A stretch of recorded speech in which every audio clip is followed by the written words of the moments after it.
5 things I wish I knew at my 20s. I really wish I knew these 5 things that I'm about to share with you at my 20s. So, in case you're watching this video and you're at your 20s, then consider yourself lucky because, hey, you're gonna get these things. And by the way, when I was that young, the issue of YouTube and whatever wasn't that popular. So we couldn't get people to advise us and tell us the truth. All right? It's so weird that I got somebody at their 45 and was asking me, Joseph, what is a money market fund? At 50, asking me, hey, Joseph, what is index fund? Joseph, what is treasury bills and bonds? Joseph, what is this and that? And it's so astonishing. It tells you, not that they're bad, not knowing, no. But you find this information was not there, it was not shared with anybody. So stick around with me. I'm gonna share this information because it's so much strong, and I'm gonna use only 15 minutes. So you better stick around and make sure that you watch this video to the end. And like this video, subscribe in case you've never subscribe to my YouTube channel, tap that notification bell, and make sure that you leave a comment on the comment section. All right, let's get into business. Okay, the point number one thing that I regret that I wish I knew back when I was at my 20s is that I didn't know that university degree is actually useless. I didn't know that. I used to think like, hey, if I pursue good and perform good rather on my high school and transition to university, get those good grades, go get the degree, then go get a very good job and you get yourself money and you become wealthy. But that is not the formula actually to wealth. I actually got hit by the realities when I was at around my 4th year. When I was attached before I graduated. In Kenya, we have a system whereby a student who is in university, especially at the tail end of the completion, you have to be attached so that you can graduate. So at the time, the realities hit me and I was like, oh my goodness. When I interacted with the guy who was working there, he had been working for like 30 years and he was telling me, you know what, job is a scam. And I was like, come on, dude. I mean, you couldn't tell me that. I mean, I'm actually being attached here and I'm looking forward to, say, working in this particular place. And now you're telling me it's actually a scam. And I was like, what do you mean by that? So we spent a lot of time with that guy and he told me, you know what? It's not worth it. It's not worth it.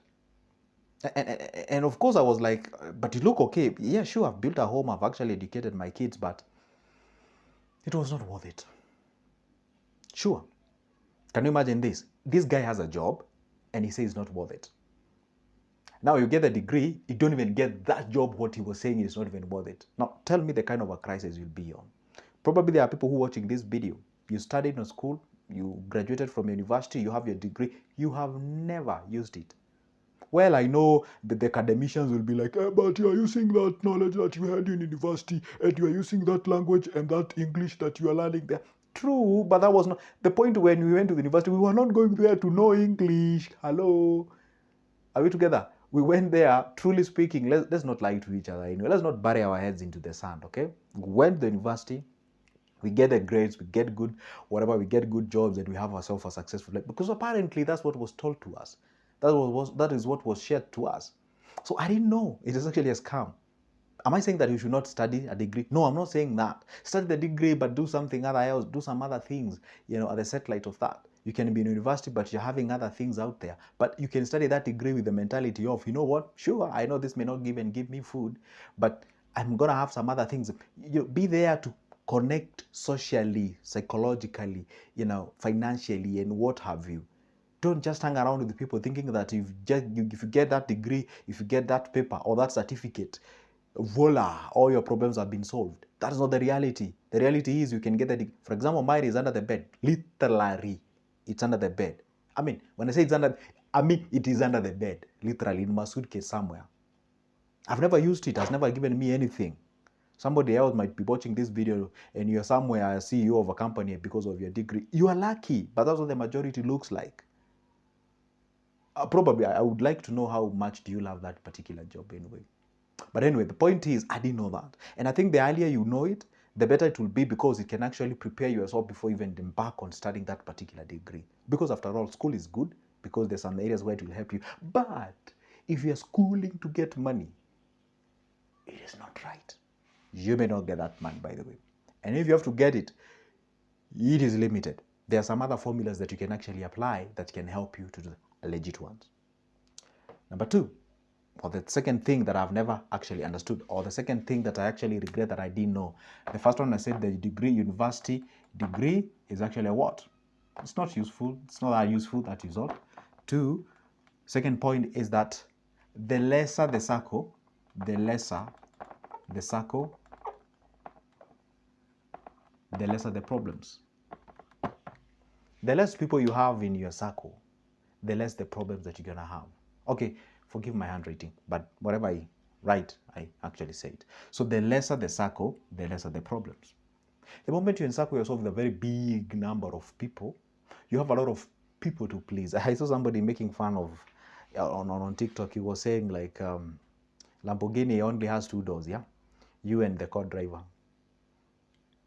I don't know, Range Rover has, I don't know, 4. And okay, it's a weird example, but he was trying to sell the idea of you can actually have one person who is closer to you of high quality rather than having 5, 10 people whom you don't even help each other. And by the way, it's true. The bigger the circle of your friends, the bigger the problems that you have to, because you don't know who said who or who said what to who. But the moment you have one, for example, let's say you have a secret and you tell one person. So if you find that secret has actually leaked, you can trace and be like, you know what? It's this guy. It's the only guy apparently knows. That is the circle.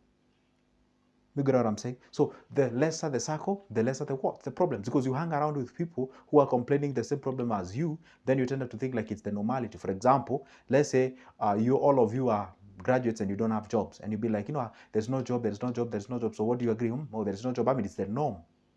But what if you hang around with the people who are actually doing something? Yeah, there is no job, but I'm doing something extra. You'd be like, okay, there are no jobs for this, but somebody is doing something else. So you actually get what? Your comfort is actually being disturbed.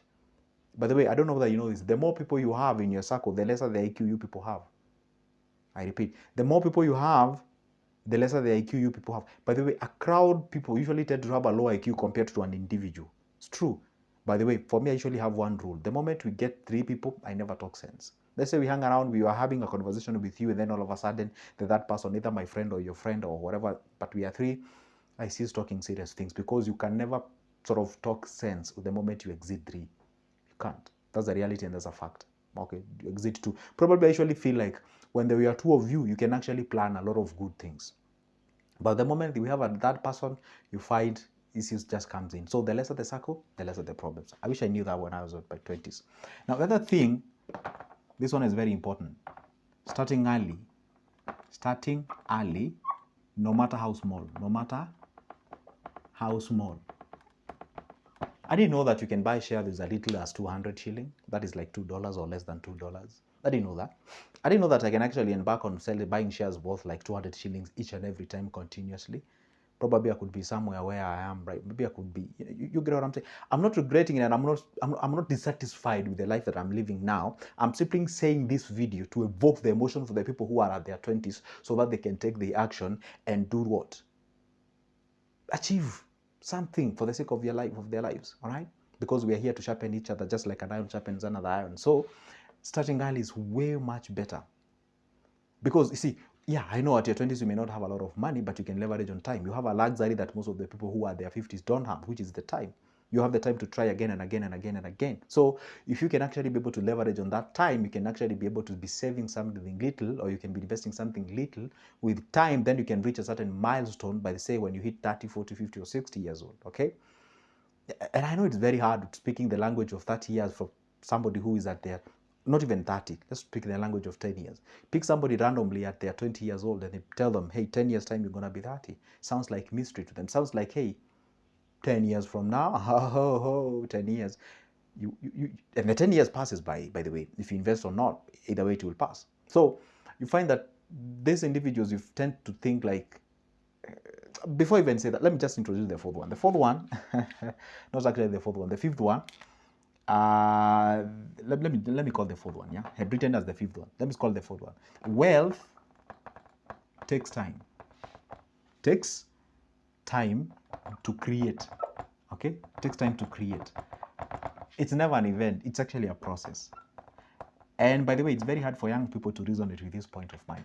They tend to think like, hey, for example, I don't know whether it's on this phone or which phone. There's a comment that I saw, a message someone sent me and told me, hey, Joseph, I have 20,000. Help you to make it $1 million in 1 year. Oh my goodness. You got 20 G's? You want me to you want me to help you make it $1 million in 1 year? Oh my goodness. I really wish I know how I can do that. I can do that with my money. That's magical. I'm not saying that it's not possible. I mean, it is, but realistically, damn. Oh my goodness. You guys, can you help me that guy to get to 1 million from 20,000 within a year? Bearing in mind that 3 months now are gone. We are talking about 9 months. You see, before handling that individual is very tough, isn't it? Because first of all, they have some sort of broken understanding of finances and money and what have you. Can you dare if you tell that person if you can save that 20,000, keep on putting your 5,000 continuously in a period of 5 years, 6, 7, 10 years, you cannot get your 1 million? You're going to lose that guy along the conversation because they don't want that. You know, he's coming in with the mentality of, I just want to get rich quick as possible. And I don't know why you guys are acting as if it's an emergency when you're at your 20. Oh my goodness, I want to make that money as fast as I can. I really want to. So you're acting as if it's an emergency. Sure, I mean, getting money is good, amazing, and well. We had that mentality when we were at your 20s, but we knew it. We already know it doesn't work. And if you have that mentality, what you can actually even get scammed, you get yourself into problems. You actually get yourself to, you slip over from being aggressive to greedy. That's the time when you start stealing, conning, defrauding people, scamming, because you want to violate the fact that it needs time to create wealth and brains to keep it. So if you grow into something, or if you grow through the something, you understand, you know the concept. But you just get yourself into something, you never understand the value that you need to attach with that money. For example, I always tell people that there's a difference between being a millionaire and having 1 million. Millionaire is more of a mindset. A million is, you can just, come on, you get what I'm saying?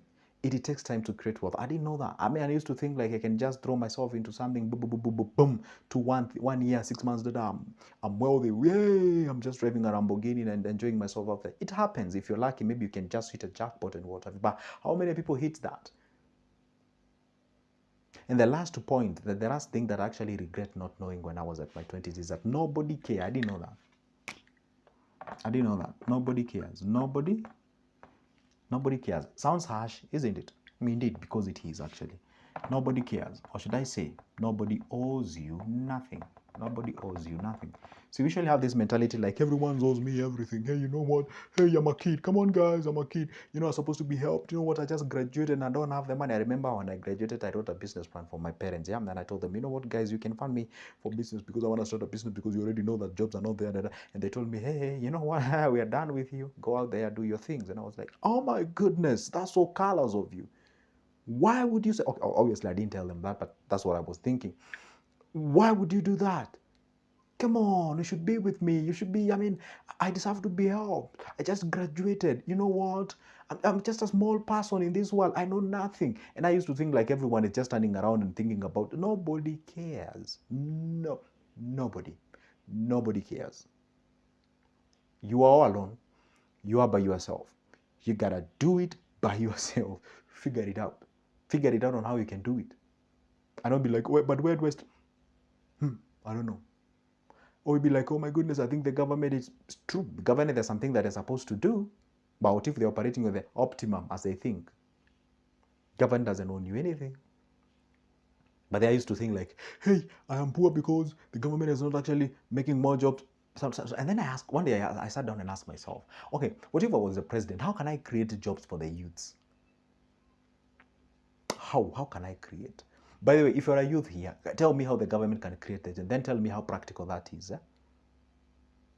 Sometimes I usually feel like the government, that's my view anyway, and no hard feelings. Sometimes I just feel like that the government just get into place and then they don't even know what they are supposed to do. They don't even know how to create the job. They just know they're supposed to create a job, but they don't know how to do that.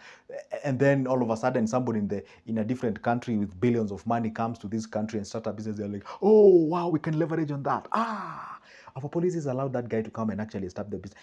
Sometimes I tend to think like that. For example, let's say you've not let's say you're a football fan and you understand football. Okay, let me use me. For example, what do you think if I go to Real Madrid and become their coach? Probably those guys will still win, isn't it? Okay? And I don't know anything about football. But those guys is already a winning team. For example, if today we pick you and make you a president of okay, they don't have a president, yeah? We make you a prime minister of UK. Probably the systems will be, because the systems are the ones that works. So if the systems are failing, no matter who you bring there, they're still gonna do anything. Okay, that sounds more political. Anyway, I'm not saying that. I'm simply saying nobody owes you anything. Not the government, not your parents, not your brothers, not your sister. No, nobody. You own yourself. So the earlier you wear the shoes of responsibilities and be accountable to yourself, the better it will be for the sake of your life. Sounds harsh, sounds bad, but the reality. The earlier you know it, the better it will be. Allow me just to end there. Probably I know you're about to take stones and throw one to me, but let them come. That's the reality. You better have somebody who's telling you the truth the way it is, rather than just sugarcoating things. I would rather slap you with the truth and comfort you with a lie. That's good. Joseph, as always, I'm here to share with you the truth. That's why you should subscribe to my YouTube channel, to be sure the truth at all the time. See you in the next one.